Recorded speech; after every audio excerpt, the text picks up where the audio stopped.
Right now, reading that word, some part of you is already fighting the urge. Yawn. There it is. Maybe not yet, but somewhere in the next few minutes, it's coming.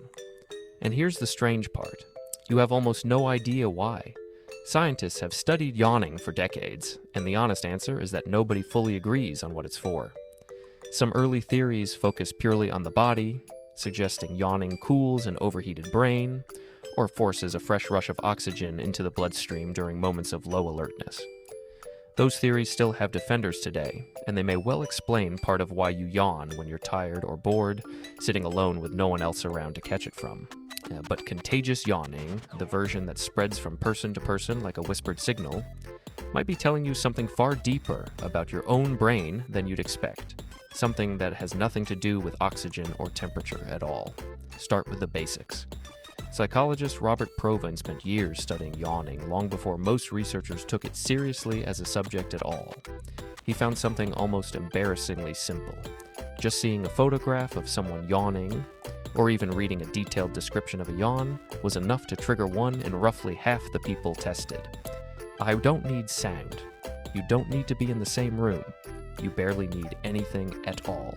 Why would your body respond this strongly to something so small? Provine's research also revealed something else worth noticing. Blind individuals yawn contagiously in response to hearing a yawn, even without ever seeing one. Whatever mechanism drives this behavior, it isn't purely visual. It runs deeper than eyesight, deeper than simple mimicry of a face. He also noticed something almost comedic about how far this reaches. In some of his studies, people yawned in response to reading about yawning, or even just thinking hard about yawning for a sustained period. The trigger didn't need to be a real yawn at all. A vivid enough representation of one, held in the mind, was sometimes enough to set off the same response.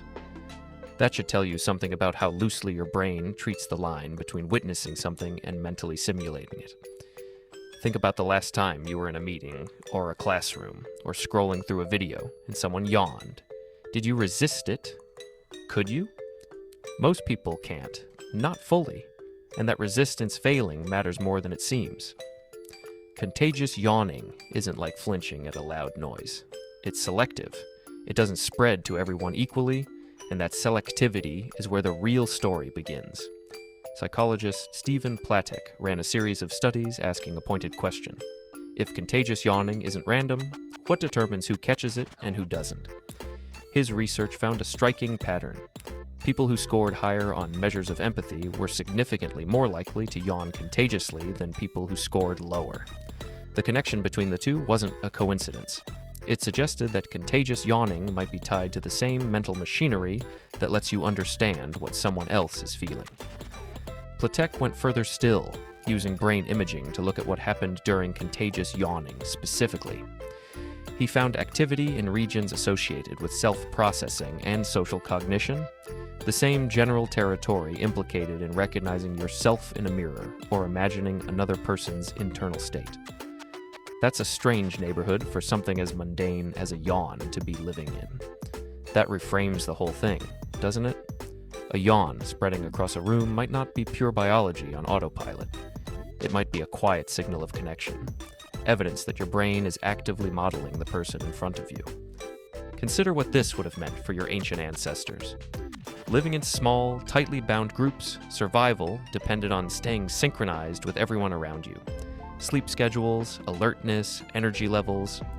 A group that dozed off and woke up together, ate and rested on a shared rhythm, was a group that could coordinate watches, share warmth, and avoid leaving anyone exposed and alone during the most dangerous hours. Some researchers believe contagious yawning may have helped keep exactly this kind of rhythm synchronized across a group, an invisible, wordless way of saying, it's time to rest now, together. There's an appealing simplicity to that idea. No language required, no shared vocabulary, no need for anyone to consciously announce fatigue to the rest of the group.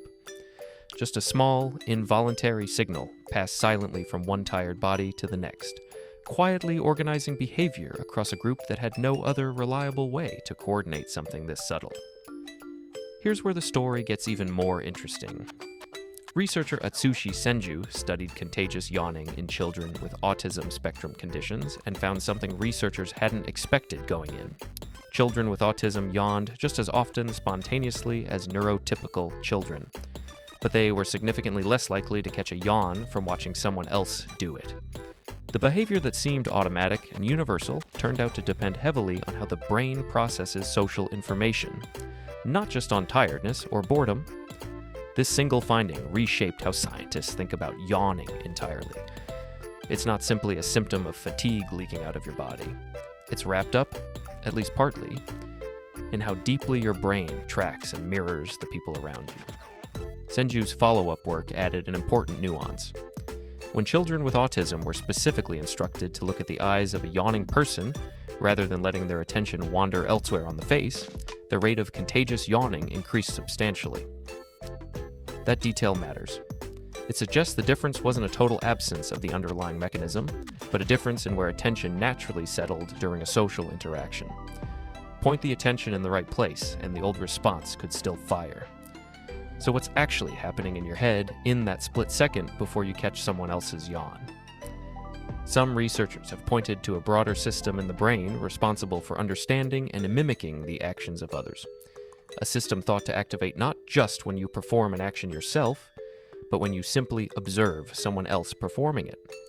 If a version of this system is involved in contagious yawning, it would help explain why the behavior spreads so effortlessly and so specifically among people who feel connected to one another and so much less reliably among strangers.